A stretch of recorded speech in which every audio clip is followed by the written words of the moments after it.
सृष्टि मयंक से बहुत प्यार करती थी। वो उसके साथ अपने सुनहरे भविष्य के सपने देखती। लेकिन जब ये बात उसके माता पिता को पता चलती है, सृष्टि, तुम घर वापस आ जाओ, कोई जरूरी काम है। पर माँ, कल मेरा ऑफिस है, मुझे छुट्टियों के लिए अप्लाई करना होगा। नहीं, इतना वक्त नहीं है, बस तुम आ जाओ जल्दी से। सृष्टि घर आती है तो पहले से ही कुछ लोग घर में बैठे होते हैं। वो लोग सृष्टि को देखने आए होते हैं। उसी में एक लड़का भी होता है, साहिल। मुझे सृष्टि पसंद है, मैं शादी के लिए हाँ करता हूँ। लेकिन माँ, आप तो जानती है कि... अरे चुप, कुछ मत बोल। सभी सृष्टि को चुन्नी चढ़ाकर चले जाते हैं। माँ, मैं किसी और से प्यार करती हूँ। मयंक काफी पैसे वाले घर का लड़का है। आपको पता है, हमारे पूरे ऑफिस का मालिक भी वही है। माँ, वो मेरे बिना नहीं रह पाएगा। अरे पता है ना तेरी बब्बी मासी, उनकी बेटी की शादी अमेरिका में हुई। यहाँ हर किसी के घर में कोई ना कोई विदेश में है, तो तू भी बाहर ही जाएगी। साहिल ने इतनी लड़की रिजेक्ट की है। अब तू हाँ बोल दे तो शादी के लिए वो लोग तैयार ही है, क्योंकि वो लोग सिर्फ 10 दिन के लिए ही आए हैं इंडिया में। कैसी बात कर रही हो माँ, मुझे एक बार तो ऑफिस जाना ही होगा। लेकिन वो लोग मानते ही नहीं और सृष्टि की शादी साहिल से हो जाती है। शादी के बाद सृष्टि मयंक के पास जाती है। सृष्टि, तुमने शादी भी कर ली और मेरे माता पिता विदेश में मेरी शादी कराना चाहते थे। मैंने काफी समझाने की कोशिश की, लेकिन मेरे भाई और पापा नहीं माने। I am sorry Mayank. अरे तो मैं विदेश में कहीं शिफ्ट हो जाता यार, इतने सारे बिजनेस है मेरे। सृष्टि मयंक के सामने रोकर वहाँ से चली जाती है। लेकिन शादी के बाद जब वो विदेश साहिल के घर जाती है तो... देखो, ये एक कमरा है मेरा, मैं यहीं रहता हूँ, और ये एक सोफा कम बेड है। रात में मैं इसे बेड बना लेता हूँ और दिन में सोफा। और देखो, मैं ज्यादा कमाता नहीं हूँ, तो तुम्हें भी मेरी मदद करनी होगी फाइनेंशियली। सृष्टि हाँ में सर हिला देती है। अगले दिन साहिल के जाने के बाद वो माँ को फोन करती है। क्या है माँ, कहाँ शादी करवा दी? एक तो कोई चेहरा यहाँ अपना सा नहीं दिखता, ऊपर से ये घर। विदेश के नाम पर क्या कर दिया आपने माँ? साहिल यहाँ सेटल भी नहीं है। मयंक के तो कितने बिजनेस थे, आलीशान बंगला, नौकर चाकर। यहाँ तो मैं खुद नौकर बनकर रह गई हूँ। ये क्या किया माँ आपने? अरे क्या बताऊं बेटी, तेरे पिता ने जो कहा मैंने वही किया। अब जो कुछ भी है वो तेरी किस्मत है भाई, जैसी भी है। वहीं सृष्टि का भाई सारंग एक लड़की से प्यार करता है।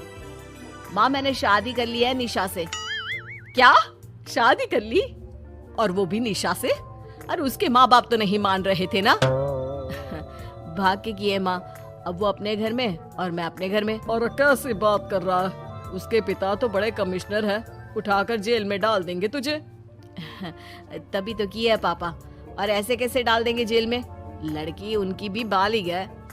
अरे पर बेटा, वो लड़की ठीक नहीं है। देखो, किसी लड़की के बारे में ये बात मत बोलो।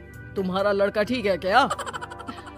काश मैंने सृष्टि की शादी भी उसकी पसंद से की होती, तो आज मुझे इतना रोना तो ना आता। अरे माँ, तुम उसकी बात पर मत आया करो ना। विदेश में है, जहाँ लोग जाने के लिए मरते हैं।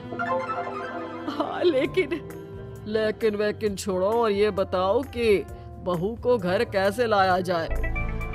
सभी मिलजुल कर फैसला करते हैं कि वो लोग सारंग की बीवी यानी कि अपनी बहू के घर जाएंगे।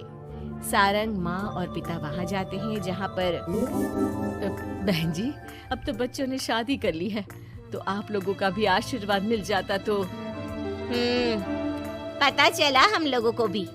देखिए, मुश्किल है कि हम उसे आप लोगों के घर भेजें। हैं? ऐसे कैसे मुश्किल है? और क्यों नहीं भेजेंगे? बीवी है वो मेरी, भेजना तो पड़ेगा ही।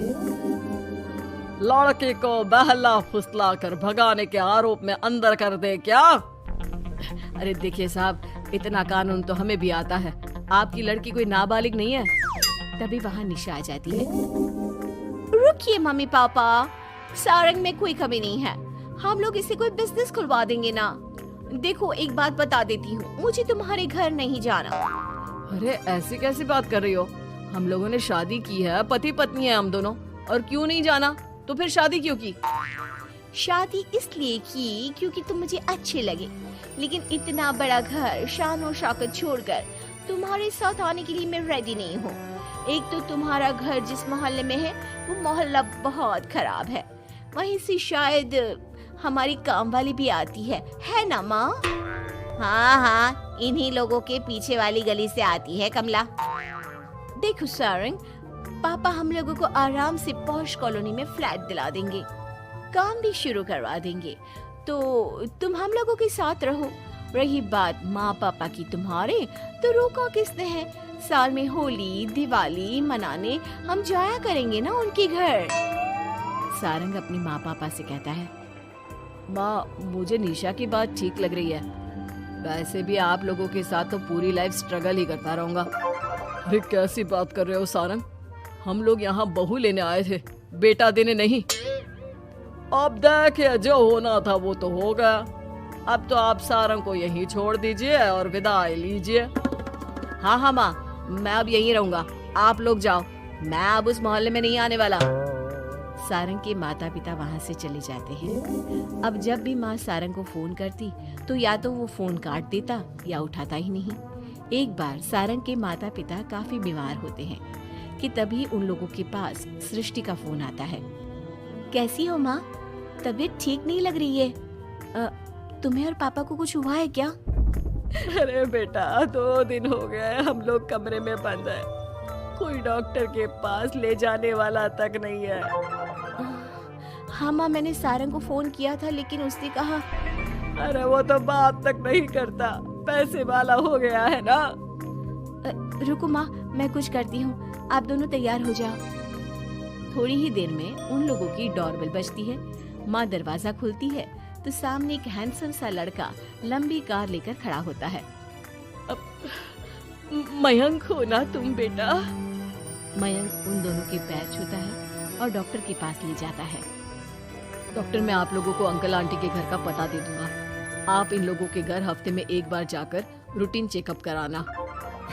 जी जी मयंक जी, जैसा आप कहें, आखिर ये अस्पताल आप ही का तो है। मयंक का रुतबा देखकर माँ बाप को अफसोस होता है कि क्यों उन लोगों ने विदेश के नाम पर बेटी को बाहर भेज दिया, लेकिन बेटी ने भी उनका मान रखा। चाहती तो निशा की तरह भागकर वो भी शादी कर सकती थी। क्या सोच रहे हैं आप लोग? चलिए मैं आप लोगों को घर छोड़ देता हूँ। और हाँ, मैं और सृष्टि आज भी अच्छे दोस्त हैं, तो आप लोगों को कोई भी समस्या हो तो फोन कर दीजिएगा।